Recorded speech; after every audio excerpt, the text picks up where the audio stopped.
तो कथा यहाँ तक पहुंच गई है कि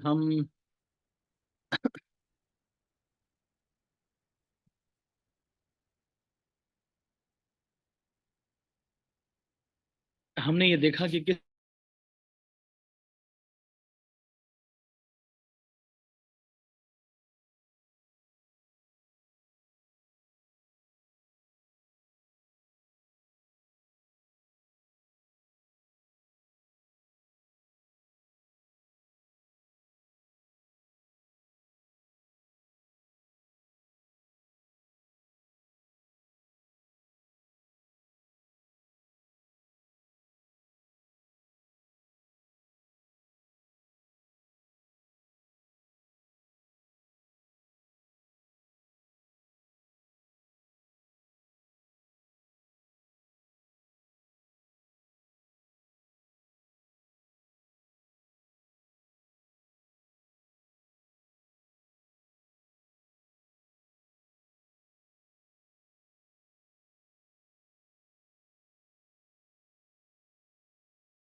है। तो सीता मैया को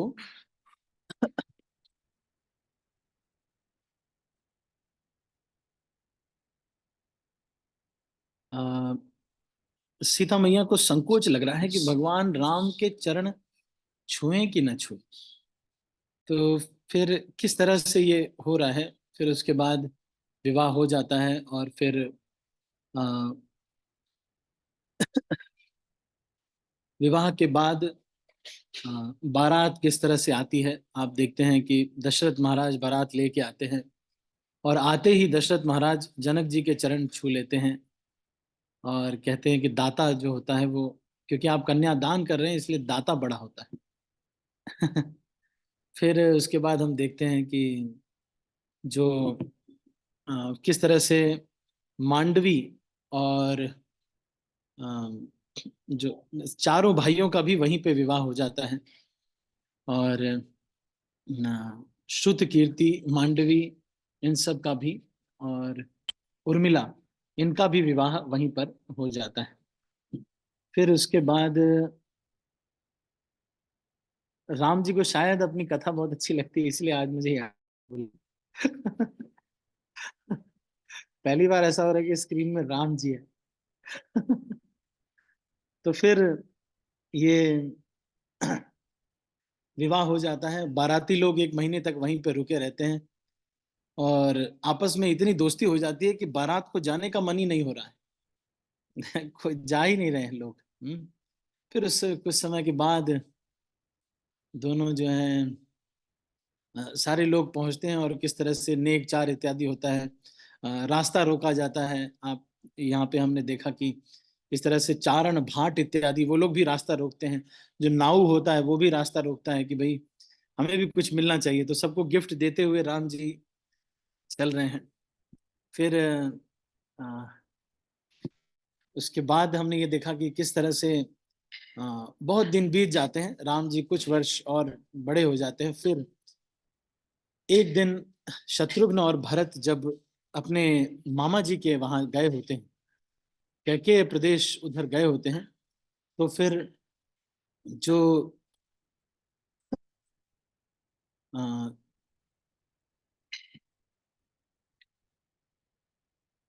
कैकेयी हैं, उस समय देवी देवता इत्यादि सब लोगों को ये लगता है कि राज्य अभिषेक होना चाहिए।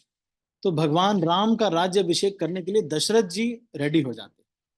और क्योंकि दशरथ जी जब रेडी हो जाते हैं तो सारे राज्य के लोग रेडी हो जाते हैं और खबर फैल जाती है। रात में, शाम को दशरथ जी ये देखते हैं कि मेरा बाल सफेद हो गया है और क्योंकि मेरा बाल सफेद हो गया है इसलिए अब मुझे राम को राजा बना देना चाहिए।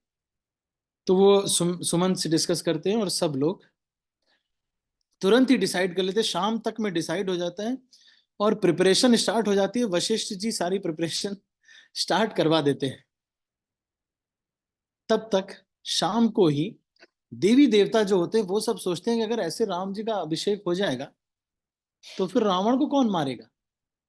ये सोच करके देवी देवता सरस्वती देवी के पास जाते हैं, उनसे आह्वान करते हैं कि आप कुछ करिए भाई, ऐसे कैसे हो जाएगा, तो रावण को तो फिर कोई मारेगा नहीं। तो फिर सरस्वती देवी जाती हैं, और मंथरा, मंथरा कौन है, कैकेयी की धाय, कैकेयी की माँ का, उनके जन्म के कुछ समय पश्चात ही कैकेयी के 7 भाई थे, और कुछ समय के पश्चात ही उनका देहांत हो जाता है। तो फिर कैकेयी के जो मंथरा जो रहती हैं वो ही उनको पालती हैं कैकेयी को, तो उनके माँ के समान ही वो समझती हैं, और उस मंथरा के जीवा पर सरस्वती देवी आ बैठ जाती हैं। और फिर वो मंथरा इनको समझाती है कि देखो, राम राजा बनेगा उससे प्रॉब्लम नहीं है हमें, प्रॉब्लम इससे है कि तुम दासी बनोगी। और फिर कैकेयी को ये विश्वास भी हो जाता है कि हाँ, मैं दासी बन जाऊंगी। तो वो कहते हैं कि तुम कोप भवन में चली जाओ, और वो कोप भवन में जाके जाती हैं। दशरथ महाराज आते हैं उनको खबर सुनाने के लिए कि राम को मैं राज्य अभिषेक कर रहा हूं। लेकिन कैकेयी कहती हैं कि आप रघुवंशी हैं, लेकिन वचन दे के भूल जाते हैं आप। तो तो ये कहते हैं, दशरथ कहते हैं कि कौन सा मैं भूल गया, आप आप जो मांगना हो अभी भी मांग लीजिए। और मुझे राम जी की सौगंध है, मंथरा ने ये सिखाया था कि वचन तो चलो ठीक है, लेकिन जब तक वो राम जी की सौगंध न ले ले तब तक वचन बोलना मत मुंह में आकर के। देखो इस तरह से, किसने, मंथरा को नहीं, सरस्वती देवी चाहती थी ऐसा। मंथरा नहीं चाहती थी। फिर उसके बाद मंथरा ने इस तरह से उकसाया, को भवन में चली गई कैकेयी, और सारे गहने इत्यादि उतार करके एक वस्त्र में कैकेयी वहां पर थी, दशरथ मनाने के लिए आए। बोले कि तुमको जो चाहिए मांग लो, रघुवंशियों का जो अ, प्रण है वो कभी जाता नहीं। फिर जब उन्होंने राम जी का सौगंध लिया, जो चाहिए मांग लो, तब कैकेयी ने बोला कि मुझे ये चाहिए कि अ, भरत को राजा बनाओ। तो दशरथ महाराज ने कहा कि वो तो कोई बात नहीं, राम और भरत दोनों एक दूसरे को बहुत पसंद करते हैं, दश भरत को राजा बनाने तक तो हमें कोई दिक्कत नहीं है, लेकिन राम को वनवास देना, ये बहुत गलत हो जाएगा। फिर भी कैकेयी ने फिर कहा कि देखिए, अगर वचन दिया है तो दीजिए, तो इतना रोध होकर के नहीं देना है। बार बार क्या ये कह रहे, इधर कह रहे हैं, अरे वचन देना है तो ढंग से देना है, अगर नहीं देना है तो मत दो, अपना अपयश झेलो, सारे संसार में तुम्हें बेइज्जती होगी। या तो देना है तो ढंग से दो। समझ रहे हैं कि नहीं। कैकेयी ने इस तरह से बहुत उलाहना दिया। फिर राम जी आए। राम जी को दशरथ तो बोल नहीं पा रहे थे कि क्या है। कैकेयी से राम जी ने पूछा कि माता बताइए क्या प्रॉब्लम, क्या हुई। तो बोले कि ये 2 चीजें मैंने मांगी थी कि भाई भरत को राजा बना दो, और तुम्हें वनवास मिल जाए 14 साल का। तो इसके लिए इतनी देर से आनाकानी कर रहे हैं। तो राम जी भी कह रहे हैं कि अरे तो राम जी बहुत दुखी हो गए। दुखी हो गए तो इसलिए नहीं दुखी हुए कि अब मुझे वन जाना पड़ेगा। राम जी इसलिए दुखी हो गए कि इतनी छोटी बात के लिए मेरे जो पिताजी को इतना संकोच लग रहा है कहने में। अरे 14 साल वनवास में कौन सी बहुत बड़ी बात है, इतनी साल 10,000 साल की उम्र होती है त्रेता युग में। 14 साल कोई बहुत बड़ी बात थोड़ी है। वहां जाके मुनियों से मिलेंगे, संतों का चरण धूलि मिलेगी।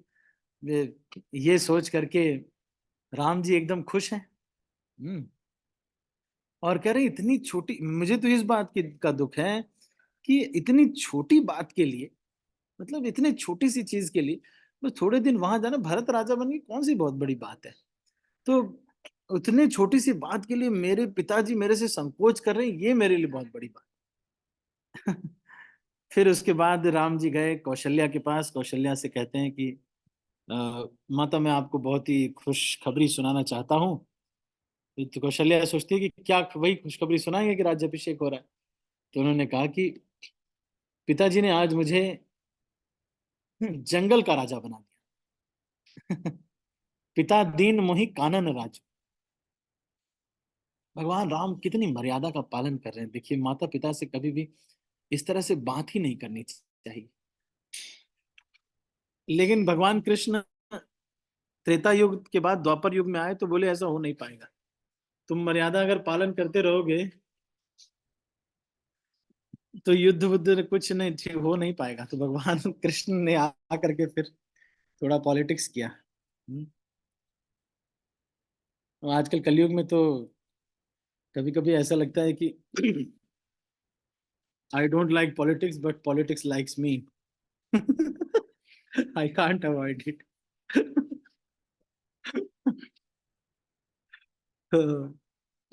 anyhow, तो फिर ये जो फिर यहाँ तक कथा पहुंचती है, फिर भगवान राम तापस वेश, तपस्वी का वेश। अगले दिन सुबह कैकेयी कहती है कि अगले दिन सुबह तुमको तपस्वी का वेश धारण करके यहाँ खड़े रहना है। सुबह सुबह। तो सुबह सुबह भगवान तपस्वी का वेश धारण करके अब वहां पर कथा पहुंच गई है, तो मैं उसके आगे पढ़ रहा हूं, आप देखिएगा।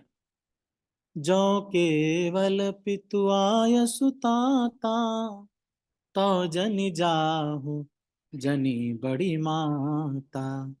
जो पितु मातु कहे बन जाना, तो कानन सत अवध समाना। भगवान राम कह रहे हैं, क्या कह रहे हैं देखो, कितने मधुर शब्द हैं। हे तात, यदि केवल पिताजी की ही आज्ञा होती। अच्छा, ये कौशल्या माता कह रही, किससे? राम जी से कह रही। देखिए क्या माँ है कौशल्या। कौशल्या माता अपने बेटे से कह रही हैं, हे तात, यदि केवल पिताजी की ही आज्ञा हो तो माता को बड़ी मानकर वन को मत जाओ। माता पिता में कभी कभी ऐसा हो जाता है कि अगर पापा ने कुछ कहा तो बोल दो कि नहीं नहीं, मम्मी ने बोला अंदर आना है तो इसलिए आ गए। अगर मम्मी ने कुछ बोला है तो बोल दो, पापा को बोल दो, पापा पापा बोल रहे हैं अंदर आ जाओ, तो मम्मी कुछ नहीं बोलेगी। माता पिता में ऐसे चल जाता है। कौशल्या करें, किंतु यदि पिता माता दोनों ने वन जाने को कहा हो तो वन तुम्हारे लिए सैकड़ों अयोध्या के समान। ऐसा कौन कह रहा है? कौशल्या कह रही। पितु बन देव मातु बन देवी, खग मृग चरण सरोरुह सेवी। अंतहु चित नृपहि बन बासु, भय बिलो की होई हरासु। वन के देवता कौन होंगे? तुम्हारे पिता होंगे, और वन देवियां तुम्हारी माता होंगी। वहां के पशु पक्षी तुम्हारे चरण कमलों की सेवा करेंगे, और राजा के लिए अंत में तो वनवास करना उचित ही है। केवल तुम्हारी अवस्था देखकर हृदय में दुख होता है। सुकुमार अवस्था है ना थोड़ा, तो राम जी का इतना सॉफ्ट सॉफ्ट से है राम जी। बड़भागी बनु अवध अभागी, जो रघुबंश तिलक तुम त्यागी। जो सुत कहो संग मोहि लेहूं, तुम्हारे हृदय कोई संदेह। क्या कह रहे हैं? हे रघुवंश के तिलक, वन बड़ा भाग्यवान है और ये अवध अभागा है जिसने तुम्हें त्याग दिया। हे पुत्र, यदि मैं कहूं कि मुझे भी साथ ले चलो तो तुम्हारे हृदय में संदेह होगा। हे पुत्र, तुम सभी के प्रिय हो, प्राणों के प्राण और हृदय के जीवन हो।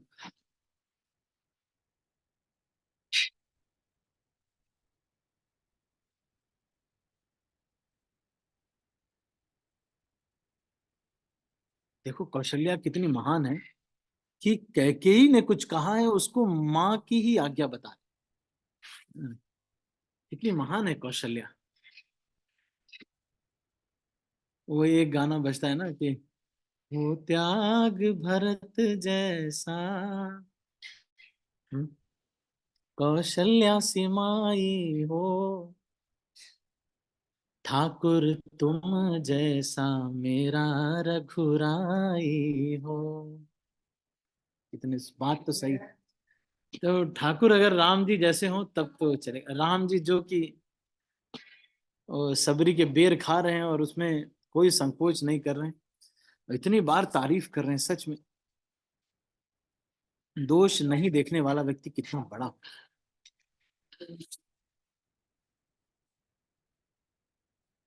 सोचो आप, भगवान के हमारे स्टैंडर्ड कितने गिरे हुए हैं, उससे हम लोगों को डिस्क्वालीफाई कर देते हैं।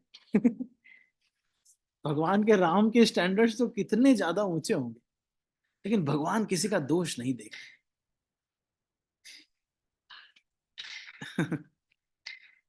जब राम जी लौट के आते हैं तो पूछ कौशल्या इत्यादि पूछती है कि रावण को किसने मारा, तो वो बताते हैं कि रावण को उसके ही अहंकार ने मारा, मैं नहीं मारा है।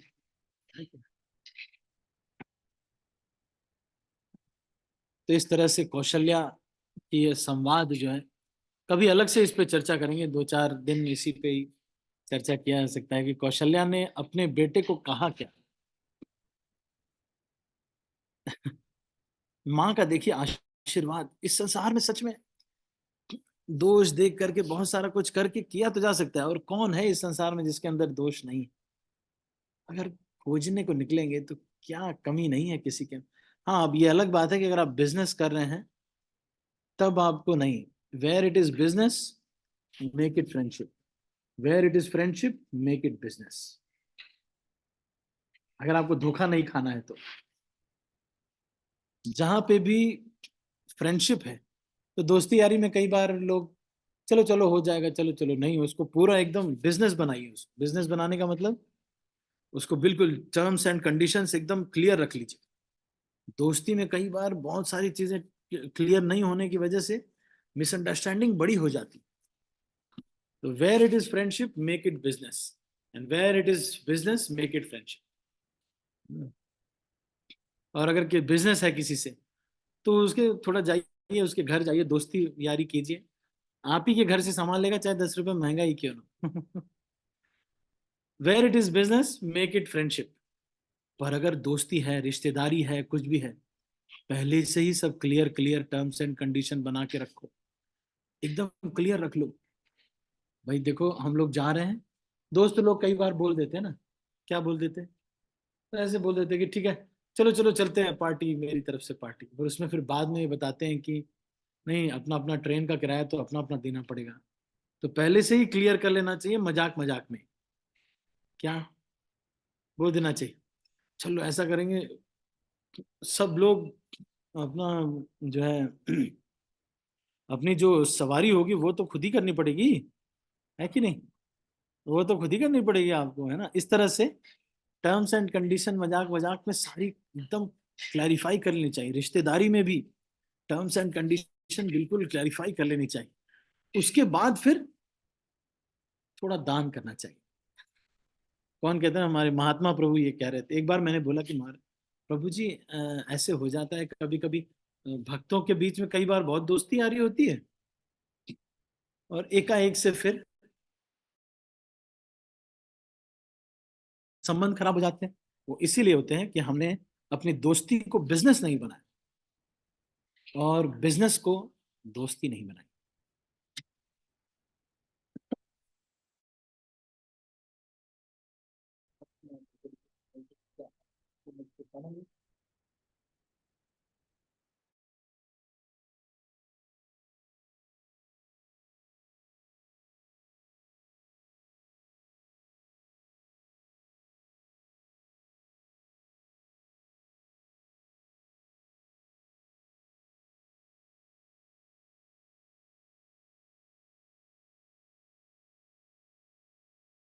आज फिर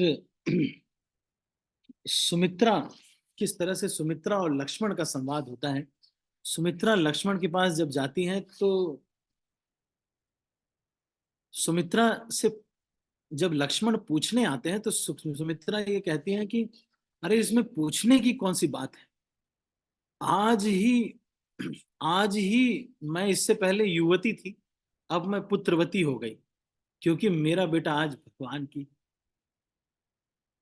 सेवा के लिए जा रहा है। हम्म, इसको अभी पढ़ेंगे। आज सबके पुण्यों का फल पूरा हो गया, कठिन काल हमारे विपरीत हो गया, बहु विलाप करके और अपने को परम अभागी जानकर। तो ये हृदय में, सबके हृदय में बहुत दुख भी लग रहा है, क्योंकि भगवान राम का विरह हो रहा है। अब सीता जी का संवाद है, अपनी सास के पास जा रही हैं, कह रही हैं कि सीता जी जब पहुंची तो कौशल्या ने आशीर्वाद दिया, और सीता जी एकदम सर झुका के बैठ गई। अब सीता जी को देख करके सीता जी तो और भी ज्यादा सॉफ्ट है। अब सीता जी संकोच कर रही, थोड़ी उम्र भी कम है, तो संकोच कर रही तो अपने पैर से धरती में खुरच रही है।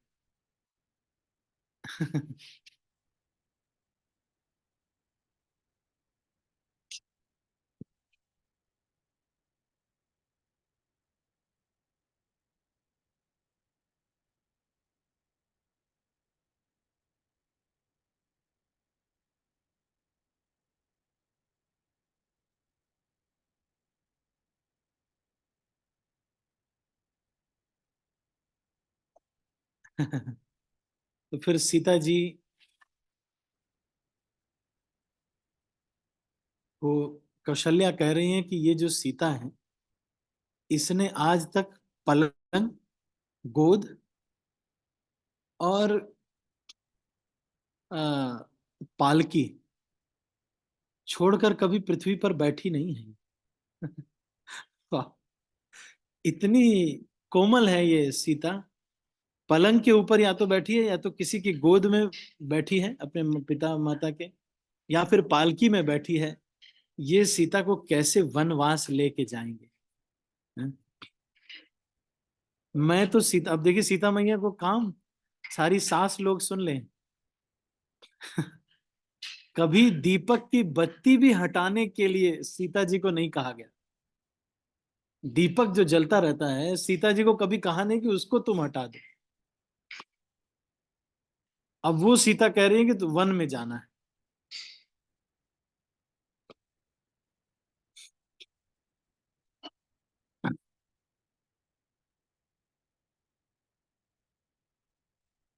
अब इतनी इस सीता वन में कैसे रहेगी, है ना? नहीं, ये सीता जो है, उसके बारे में बता रही है, चित्र लिखित कपि देख ही डराती। मतलब ये जो सीता है, ये तस्वीर में बंदर को देख लेती है तो डर जाती है। इतनी सॉफ्ट है सीता मैया कि फोटो में अगर बंदर को देख लेती हैं तो डर जाती है। ये वहां पे जंगल में रहेगी कैसे?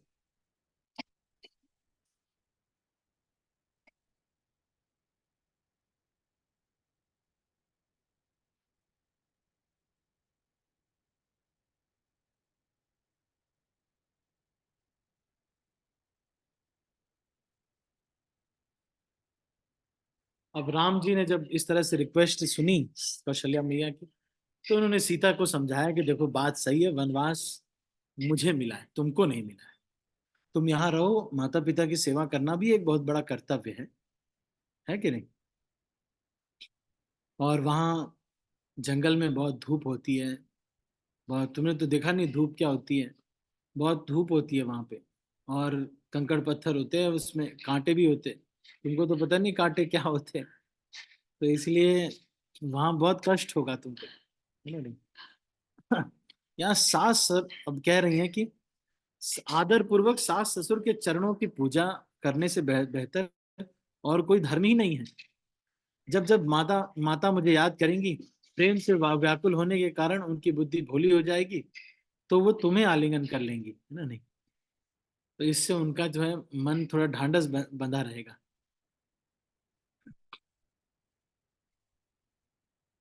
इसलिए अपनी माँ की केयर करने के लिए तुमको यहाँ पर मैं रख रहा हूँ। गुरु श्रुति सम्मत धर्म फलु, पाई बिनहि कलेश। हठ बस सब संकट सहे, गालव न होश नरेश। भगवान कितना बड़ा कितना सुंदर बात कह रहे हैं भगवान राम। ये कह रहे हैं, मेरी आज्ञा मानकर घर पर रहने से गुरु और वेदों के द्वारा सम्मत धर्म के आचरण का फल तुम्हें बिना ही क्लेश के मिल जाएगा, किंतु हठवश होकर बहुत संकट तुम सहोगी वहां पर। जैसे कि गालव मुनि, राजा नहुष, इन लोगों ने बहुत कष्ट सहे। तो राजा नहुष इत्यादि ने केवल जिद कर ली कि मुझे, राजा नहुष ने क्या जिद कर ली कि मुझे सची भी चाहिए, इंद्र की इंद्रासन तो चाहिए ही, इंद्र की पत्नी भी चाहिए। उसके बाद इनको ऋषियों ने श्राप दे दिया। तो इससे ये समझ में आता है कि भगवान राम ये कह रहे हैं कि जिद करके जो है, कई बार बहुत कष्ट, ईगो ईगो में व्यक्ति ना, हमारे एक दामोदर लीला प्रभु है, उन्होंने अपने लैपटॉप में लगाया हुआ है, ईगो काम बिगाड़े 6 सेकंड में। जैसे इनो का ऐड आता है ना, इनो, इनो का ऐड आता है, काम बनाए 6 सेकंड में, मतलब एसिडिटी से राहत मिलेगी 6 सेकंड में। तो उन्होंने वो इनो की जगह पे ईगो लिखा हुआ है। इसका वॉलपेपर आपको मिल जाएगा मेरे ख्याल से। ईगो, अब ईगो ईगो में क्या होता है, व्यक्ति बहुत सारे कष्ट झेलता है ना। नहीं, मान लो पति पत्नी में नाराजगी हो गई और पत्नी नाराज हो गई। पति ने कहा कि, पत्नी ने कहा कि तुम भी नाराज, हम भी नाराज, चलो फिर क्या करो, खुद ही खाना बनाओ। अब क्या भाई, ईगो ईगो में जाओ, खुद ही बनाना पड़ेगा। तो ईगो ईगो में ज्यादा फायदा नहीं होता है। मैंने तो यही देखा कि बदला लेने से ज्यादा विनम्र हो जाओ। टाइम बहुत वेस्ट होता है बदला लेने में। मैंने ये देखा कि बदला लेने में टाइम बहुत वेस्ट होता है, उससे अच्छा भैया तुम ही ले लो।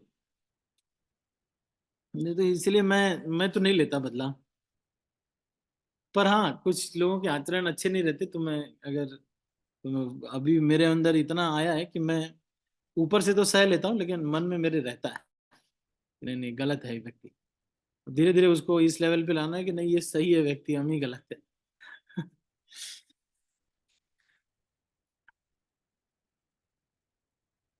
फिर उन्होंने, भगवान राम ने दूसरा लॉजिक ये भी दिया कि देखो, एक तो बात ये भी सही है कि जिद करने से ना, ईगो ईगो में देखो कि मैं पति के साथ जाऊंगी, मैं पति के साथ जाऊंगी, ईगो में ना इतना कष्ट होगा तुमको, समझ में नहीं आएगा तुम। और कौन सा, ऐसा नहीं है कि वहां जाओगे तो बहुत पुण्य मिलेगा, यहाँ पुण्य नहीं मिलेगा, ऐसा कुछ भी नहीं है। यहाँ भी माता पिता की सेवा करो, गुरुओं की सेवा करो, सब पुण्य ही पुण्य है। और क्या, ज्यादा जिद करके ना अपना घाटा नहीं कराना चाहिए, है कि नहीं। ऐसे राम जी समझा रहे, दूसरा ये समझा रहे हैं राम जी सीता जी को कि थोड़े दिन की बात है, मैं जाऊंगा बस कंप्लीट करके आ जाऊंगा, है ना। नहीं, जैसे प्रभु जी एक दिन बता रहे थे कि दो व्यक्तियों में लड़ाई हो गई कि क्या बनाया जाए, खिचड़ी बनाया जाए कि सत्तू बनाया जाए। दो व्यक्तियों में लड़ाई हुई कि खिचड़ी बनाए कि सत्तू बनाए। तो जो खिचड़ी बनाने का फेवर करने वाला व्यक्ति था, उसने कहा कि देखो, खिचड़ी में कुछ है नहीं, सत्तू, सत्तू तो इतना लंबा है, सत्तू कितना, बताओ, बनाते ही थक जाओगे, है ना। सत्तू में क्या है, सत्तू मन मत्तू कब घोलूं कब खाऊं, है। सत्तू मन मत्तू कब घोलूं कब खाऊं, खिचड़ी मिचड़ी पकाई खाई चल मेरे भाई। भगवान राम यही लॉजिक लगा रहे कि खिचड़ी में कुछ नहीं है, खिचड़ी मिचड़ी पकाई खाई चल मेरे भाई। और सत्तू का है कि सत्तू मनमत्तू, मनमत्तू मतलब अब मिलाओगे तो नहीं मिलता नहीं है कभी ना। सत्तू मनमत्तू कब घोलूं कब खाऊं, पानी डालो सत्तू में, घोलो, तब घोलो, तब खाओ, बताओ इतना टाइम लगता है। और खिचड़ी, खिचड़ी मिचड़ी पकाई खाई तुरंत चल मेरे भाई, कुछ टाइम नहीं लग रहा। ऐसे मूर्ख बना रहे, तो भगवान राम भी ऐसे मूर्ख बना रहे हैं। क्या बोल रहे हैं, तो ऐसा कोई बहुत सीरियस मैटर नहीं है, थोड़े दिन की बात है, मैं जाऊंगा, बस वचन को, बस जैसे ही 14 साल हुआ बस तुरंत मैं आ गया कि फिर ज्यादा टाइम थोड़ी लगना।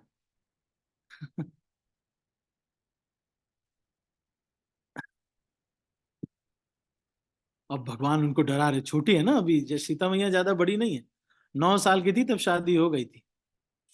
अब 9 साल की थी, शादी हो गई, सोचो। भगवान राम अभी वनवास हो रहा है 24 साल पे, है ना नहीं?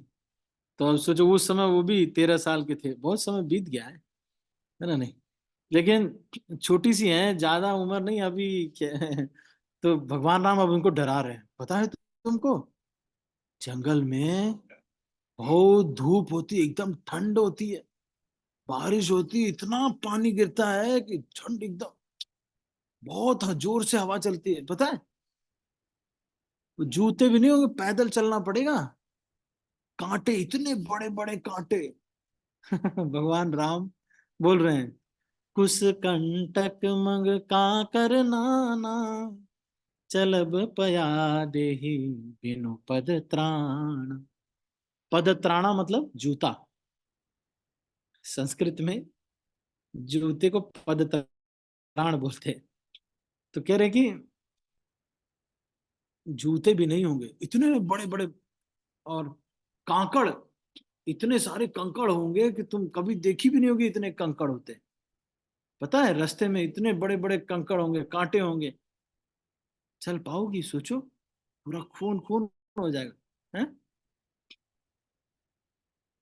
बड़े बड़े पहाड़ होंगे, इतना ऊंचा ऊंचा, सांस फूलने लगेगी पहाड़ चढ़ने में। शिमला का 10 गुना है। यहाँ शिमला में 3 प्रॉब्लम है, पानी, पार्किंग और पौड़ियाँ। ये इतनी सीढ़ियां हैं शिमला में। यानी हम यहाँ पर कह रहे हैं कि बहुत बड़ी बड़ी नदी नाले, है ना नहीं, रीछ, बहुत सारे जानवर होते, बाघ भेड़िया सब, ये सब भगवान राम ऐसे डरा रहे हैं, है ना नहीं? कपड़े भी नहीं होंगे वहां पे, सोचो, इतनी ठंड, सब बड़े, कपड़े भी नहीं होंगे। कंद मूल फल ये सब, जो इतने पकवान, खीर वीर ये सब नहीं होगा, कंद मूल फल ये सब खाना पड़ेगा, पेड़ की छाल पहननी पड़ेगी, पेड़ की छाल, जमीन पे सोना होगा। इस तरह से भगवान डरा रहे हैं। और रात में भी राक्षस आएंगे, कभी भी खा लेंगे, हैं?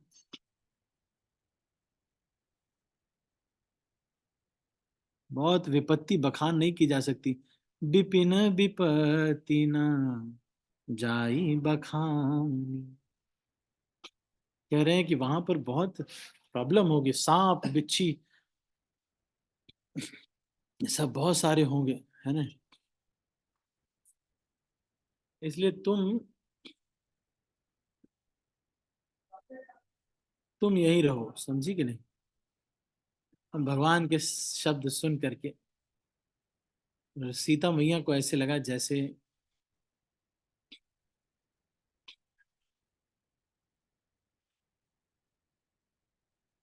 जैसे लगा कि शरद ऋतु की चांदनी में एकाएक से रात हो जाए। अब वो कुछ बोल नहीं पा रही, बहुत संकोच है ना, बहुओं को बोलना नहीं चाहिए, तो बड़ा संकोच करती है। बस यही वो सोच रही है कि आ, मुझे डराना चाहते हैं या ले नहीं जाना चाहते, है ना? ले नहीं जाना चाहते, ये है मेन कारण एक्चुअली। बाकी तो इन्होंने ये सब तो ऐसे ही लॉजिक दे रहे।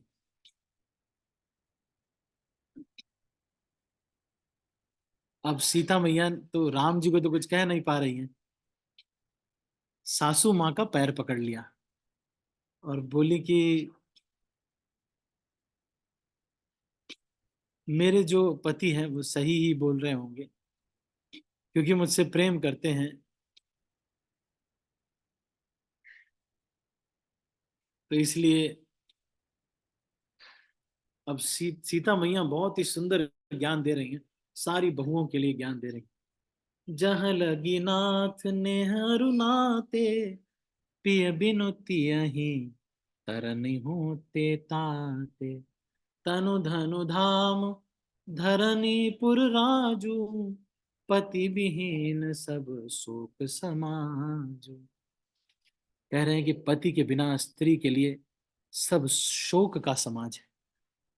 शरीर, धन, घर, पृथ्वी, नगर, राज्य,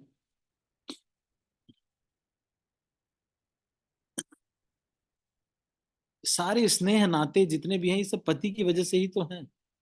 सारे भोग रोग के समान है और उसके गहने भार हैं। संसार एकदम नरक के समान लगने लगता है जब पति नहीं होता है, ऐसा बोल रही है।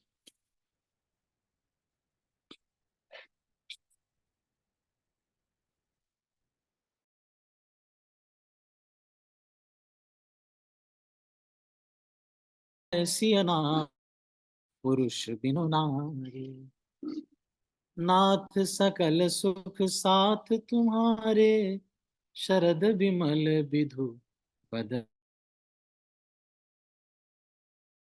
तो ये इस तरह से भगवान सीता मैया कह रहे हैं कि सुख दुख जो भी होगा वो आपके साथ ही होगा। हम्म।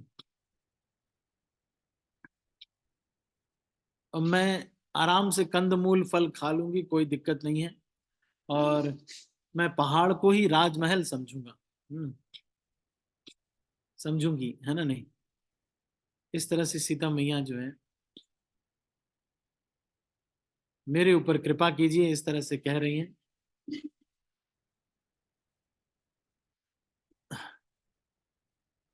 आप ही की मैं सेवा करूंगी, पर मैं आपके साथ ही रहूंगी। अ, आप सोच रहे होंगे कि मुझे जमीन पे सोने में प्रॉब्लम होगी। मैं सोऊंगी नहीं, रात भर आपका पैर दबाऊंगी। हम्म। और जो आप कह रहे हैं कि बहुत हवा लगेगी, नहीं, आपका जो चेहरा है ना वो इतना कोमल, और आपके चेहरे को देख करके राम जी, आपके चेहरे को देख करके मुझे सब शीतल शीतल लगने लगे। मुझे कोई बुरा नहीं लगेगा। और अ, आप कह रहे हैं कि वहां पे बहुत सारे जानवर रहते हैं, राक्षस रहते हैं। अरे, जब कोई शेर के साथ शेरनी जाती है, तो क्या शेरनी को खरगोश और सियार देखते हैं? नहीं देखते, क्योंकि शेर वहां पे खड़ा है। उसी तरह से जब आप जाएंगे मेरे साथ, आप रहेंगे, चाहे मैं कितनी भी सुकुमारी हूं, वन के योग्य ना हूं, लेकिन आप जब मेरे साइड में खड़े रहेंगे, तो कोई मुझे आंख उठा के देख पाएगा? ना, कोई नहीं देख पाएगा।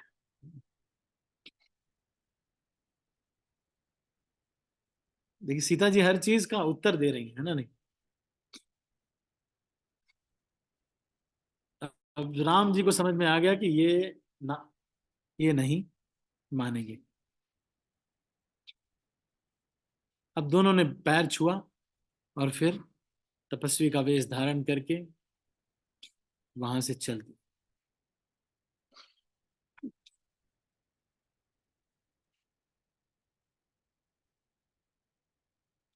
अब फिर, अब सारी सांसों को सीता मैया पांव छू रही हैं, और ये कह रही हैं कि मैं बहुत अभागी हूं कि जिस समय वनवास मुझे मिल गया, आप लोगों की सेवा करनी चाहिए थी, लेकिन मुझे वनवास मिल गया। हम्म। सब लोगों ने बार बार सीता जी को आशीर्वाद दिया। अब लक्ष्मण जी को खबर पहुंची, तो लक्ष्मण जी और नाराज हो गए। तो लक्ष्मण जी तो मेरे ख्याल से राम लीला में एक लक्ष्मण जी ही हैं तो थोड़ा सा क्लाइमैक्स ला देते हैं। बाकी बाकी लोग तो मर्यादाओं का पालन करते हैं, लक्ष्मण जी थोड़ा सा कॉमेडी कर देते हैं।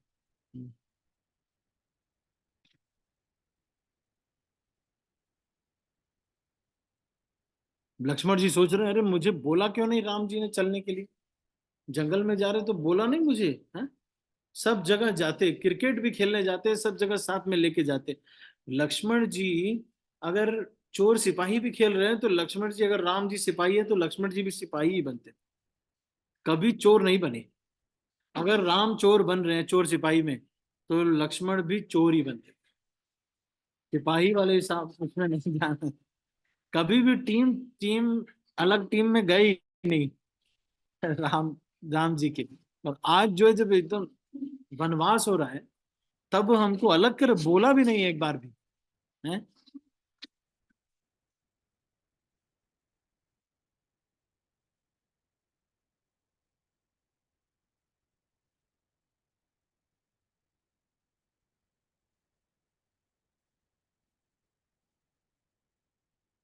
अब जब राम जी और लक्ष्मण जी सीता जी देख लिया कि तपस्वी के वेश में आ गए हैं, तो लक्ष्मण जी तो तुरंत ही वहां डिवोर्स दे के आ गए।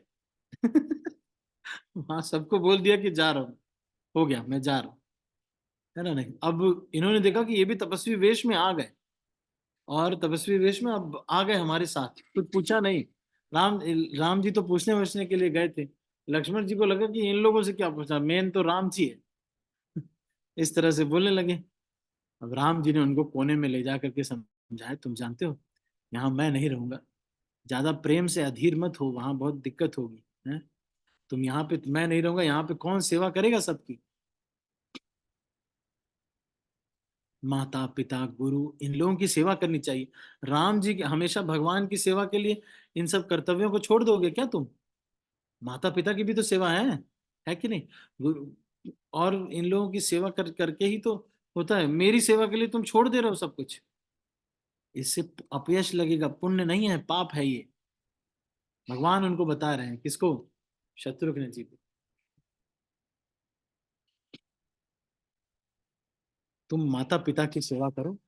और अभी देखो, भरत और शत्रुघ्न भी घर पे नहीं है, कोई है नहीं, और तुम भी चले जाओगे मेरे साथ। बताओ, कौन संभालेगा? अयोध्या अनाथ हो जाएगी। कौन बोल रहा है? राम जी बोल रहे हैं। लक्ष्मण जी को समझा रहे हैं। हे तात, ऐसी नीति विचार कर तुम घर रह जाओ। यह सुनते ही लक्ष्मण जी बहुत ही व्याकुल हो गए। इन शीतल वचनों से वे कैसे सूख गए, जैसे पाले के स्पर्श से कमल सूख जाता है।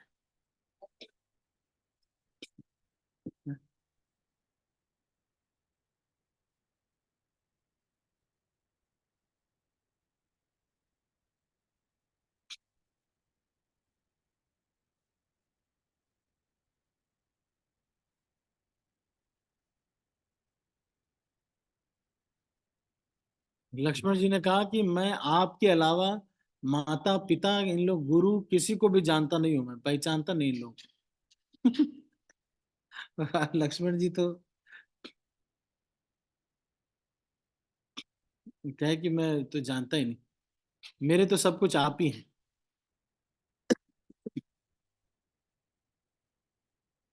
फिर ठीक है, राम जी ने कहा कि चल जाने दो, ये भी मानेगा नहीं, मैं जान रहा हूँ ये एडिक्टेड टू राम है, इसलिए तुम चलो, जाओ, अच्छा जाओ, सबसे बोल बोल के आओ, जाओ अपनी मम्मी को बोल दो, जाओ जाओ, बोलो।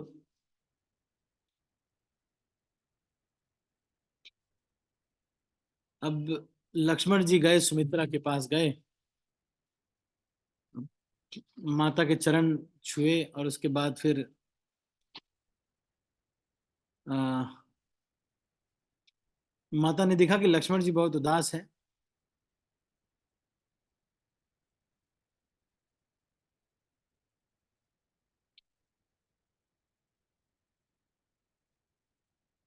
और रो, तो ये इनको देख करके सुमित्रा और रो रही है ना। और डर के मारे, और जो है सकुचा रहे हैं कि इनसे क्या बोले।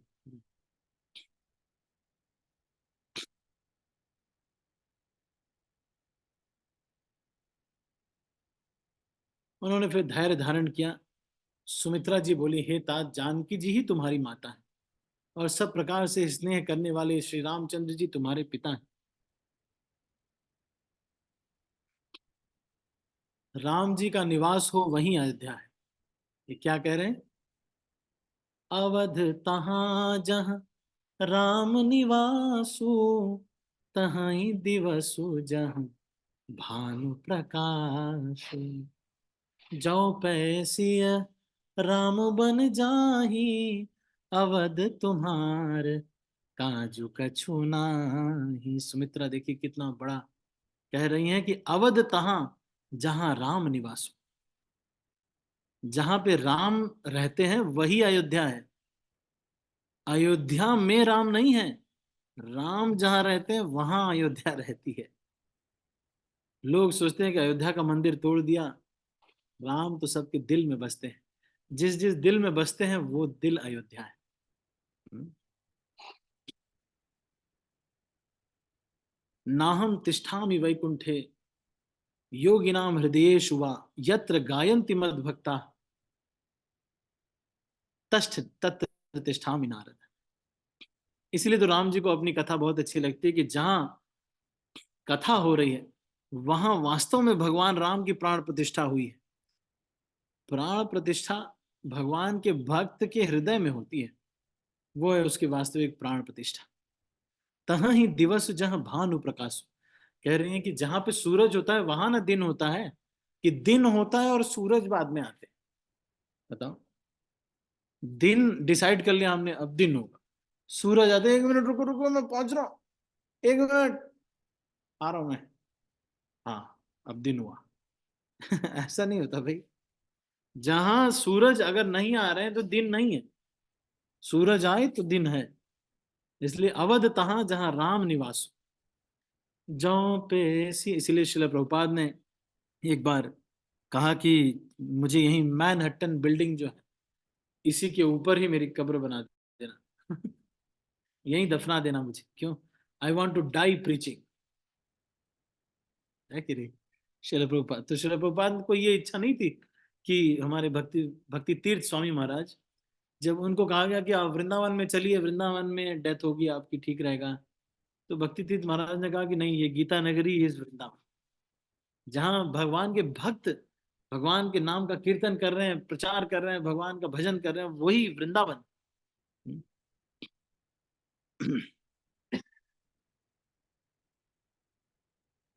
ठीक है, 3 मिनट बचा है। तो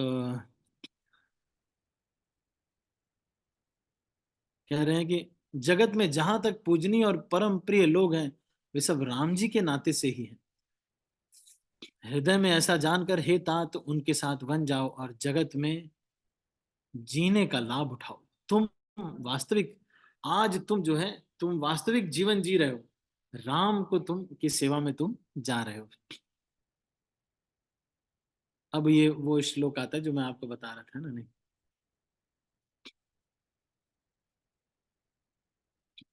मैं भूरि भाग भाजनु भयो मोहि समेत बलि जाऊं, जो तुम्हरे मन छाड़ी छलु कीन्ह राम पद ठाऊं। कह रहे हैं कि आज मैं धन्य धन्य हो गई, क्योंकि तुम्हारा मन दुनिया के सारे छल को छोड़कर, कई स्त्रियों के प्रेम को और धन इत्यादि, ये सब छल हैं बहुत सारे, सब इन सब में प्रेम को छोड़ करके तुम्हारा मन आज राम जी में लग गया है, इसलिए मैं आज बहुत धन्य भाग्य हो गई। उसके बाद फिर कह रहे हैं, पुत, पुत्रवती जुबती जग सोई, रघुपति भगत जासु सुत होई, न तरु बांझ भली बादी अबियानी, राम विमुख सुत के हित जानी। संसार में वही युवती स्त्री पुत्रवती है जिसका पुत्र श्री रघुनाथ जी का भक्त हो। देखो देखो, ये कह रही है जिसका बेटा अगर भगवान का भक्त नहीं है वो पुत्रवती नहीं है। नहीं तो जो राम से विमुख पुत्र से अपना हित जानती है वो तो बांझ ही अच्छा है, बल्कि पशु की भांति उसका बयाना व्यर्थ ही हो गया। मतलब बच्चा बस वो दे रही है, जैसे पशु लोग बच्चा देते हैं ना, गाय गाय पैदा कर रहे, गाय गाय पैदा हो रही, ऐसे ही कर रहे। और फिर करे, तुम रही भाग राम बन जाई, दूसर है तू तात कछु नाई, सकल सुकृत कर बड़ फलु एहू, राम सिया पद सहज सने हूँ। कह रहे हैं कि अब राम जी, अब सुमित्रा कह रही है इतनी बड़ी बात, कह रही है लोग सोचते हैं कि रावण को मारने के लिए भगवान राम जा रहे हैं वन में, लोग सोच रहे हैं कि कैकेयी ने बोल दिया इसलिए राम जा रहे हैं। नहीं नहीं, तुम्हारे भाग्य से तुमको सेवा का अवसर प्रदान करने के लिए, तुम्हारे ही भाग राम बन जाही, तुम्हारे राम बन जा रहे हैं वो इस वजह से नहीं जा रहे, तुम्हारा भाग्य उदय कराने के लिए सुमित्रा कह रही है राम बन जा रहे हैं ताकि तुमको ये अवसर मिलेगा। दूसरा, और दूसर हेतु तात कछु नाही, सकल सुकृत कर बड़ फल एहू। संपूर्ण पुण्यों का सबसे बड़ा फल यही है कि किसी का सीताराम जी के चरणों में स्वाभाविक प्रेम हो जाए। ठीक है, तो अभी आज हमने ज्यादा चर्चा नहीं किया, अभी हम इसको यहीं पर समाप्त करते हैं, 9:30 बज गए हैं। आप सभी भक्तों का बहुत बहुत धन्यवाद। तो यहाँ से आगे की चर्चा लगभग आज हमने 30 पेज पढ़ा, तो अभी हम इसको यहीं पर समाप्त कर रहे हैं। इसके आगे की चर्चा हम आगे करेंगे। ठीक है, थैंक यू सो मच। तो किसी का आज कोई प्रश्न नहीं ले सकते हम, क्योंकि हमारा मेरी ट्रेन है अभी। तो अभी हम इसको यहीं पर समाप्त करते हैं। आप सभी भक्तों का बहुत बहुत धन्यवाद। हरे कृष्ण। श्रील प्रभुपाद की जय। गौर भक्त वृंद की जय। दाई गौर प्रेमानंदे। हरि हरि बोल।